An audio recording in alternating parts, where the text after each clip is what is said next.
Tu crois souvent devancer les enquêtes dans les séries?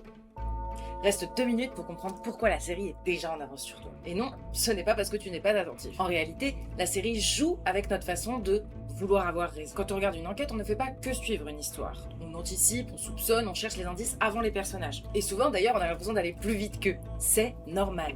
Et le cinéma le sait très bien. Dans Les 7 cadrans, la nouvelle adaptation Netflix d'Agatha Christie, l'enquête ne commence pas avec un meurtre. Elle commence avec l'attente.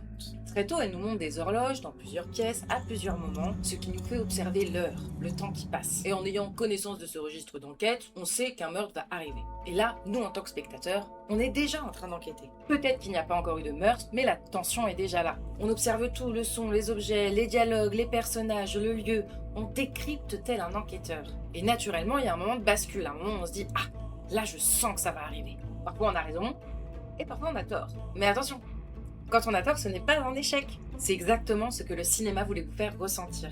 On est dans l'attente. Cette série sait qu'on connaît les codes, elle va donc jouer avec nous. Elle construit des attentes très précises à des moments marqués, et parfois elle nous déçoit volontairement. Pas pour nous frustrer, mais pour nous rappeler une chose simple, que c'est pas nous qui contrôlons le rythme. Dans un roman d'enquête, le rythme nous appartient. On peut revenir en arrière, relire des pages, relire des dialogues, essayer de trouver des indices et de décrypter tout ça. À l'écran, on contrôle rien. La série avance et on n'a pas le temps de revenir. Le cinéma nous impose donc un différent rythme de l'enquête. Et c'est ce qui va apporter sa plus-value par rapport à la lecture. Pour moi, lire, c'est choisir son chemin. Et voir, c'est accepter d'être guidé. Et j'ai une petite question à vous poser qui pique ma curiosité. Vous, est-ce que vous avez ressenti ça? Est-ce qu'il y a un moment où vous vous êtes dit, là, il va se passer quelque chose? Et il s'est vraiment passé quelque chose? Ou au contraire, il s'est rien passé du tout? Ça me fait très plaisir de voir vos retours en commentaire.